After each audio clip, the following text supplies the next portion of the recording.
everybody, it's Aaron at Warmoth, and today we're going to solve the mystery of the hole at the end of certain Warmoth necks.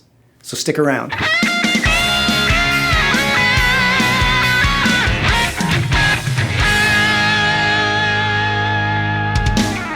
Here at Warmoth, there is a big cardboard box full of old necks that have been experimented on and disassembled and torn apart and examined.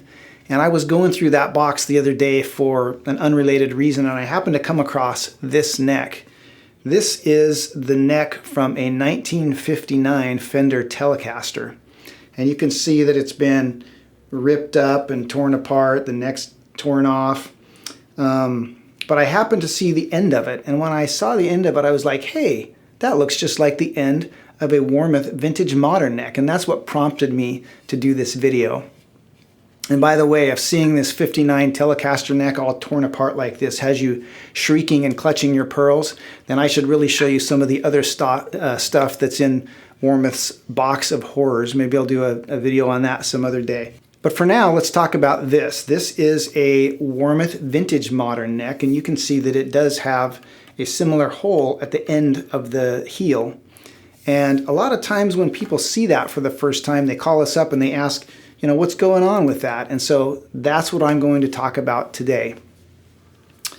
Now, I know I've said this on a lot of other Warmoth videos, but it bears repeating that back in the early days of Warmoth, when Ken Warmoth was first developing Warmoth replacement necks, he never set out to duplicate what Fender was doing. From the very beginning, he wanted to create a better neck that was more stable and more playable. And so he came up with this. This is a Warmoth modern construction neck, or back then it was known as the Warmoth Pro. And it features all the things that Ken Warmoth pioneered. It's got the double truss rod with the side adjust mechanism. It's got the compound radius fretboard and a bunch of other stuff. But this was the neck.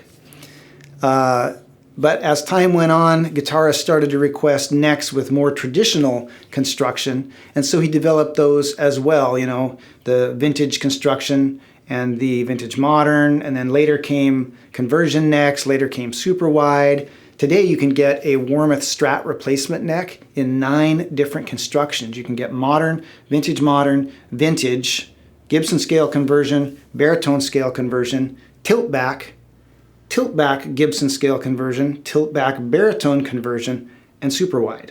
9 different constructions.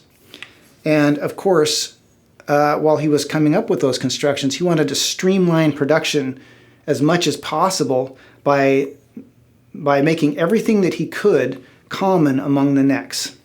And that is where that hole on the end of the heel came from. That heel, or that hole, is an indexing hole. So all the processes that are automated, that hole is used to line the neck up in the machine. So, you know, carving the neck back contour or the fretboard radius or cutting the fret slots, that hole is how the neck is lined up in the machine. And all Warmoth construction necks have them. The difference is that, like on the modern construction, as it goes on through the process, that hole is eventually extended into the truss rod channel, and a truss rod is put in there, and then the truss rod adjustment nut ends up filling that hole, like on this modern construction neck. Or this is a vintage construction neck, and you can see that it also has a truss rod nut in that hole. But then, of course, you go back to the vintage modern necks, the truss rod nut is at the end of the headstock. Same with tilt back necks, truss rod nut is at the end of the headstock. And so that hole is never extended into the truss rod channel. It's just left empty there. And so that's what that hole is all about. Then it comes in again later, once the neck is all put together, and it goes to the finishing department, and we're going to spray a finish on it. Other manufacturers like to bolt a handle on to the neck holes. Warmoth doesn't like to do that because we want to make sure that this part of the heel that's going to mate with the body gets a nice, clean, even finish. And so that handle that you need to hold to manipulate the neck as you're spraying finish on it, we attach that handle to that hole. And so on a vintage modern neck and on the tilt back neck where that hole is still open, the handle just inserts right in there, and then we're able to manipulate that neck while we finish it. On modern construction necks where that hole has already been filled with a truss rod nut, we just take the truss rod nut out and we have a special handle that attaches to the truss rod, and then we spray the finish on, undo the handle, and put the truss rod nut back in. So that hole at the end of the neck serves several purposes throughout the construction process. But the question that everybody wants the answer to is, does it matter? Does it change the tone? Does it change the stability? Does it change anything? The answer is no, it doesn't.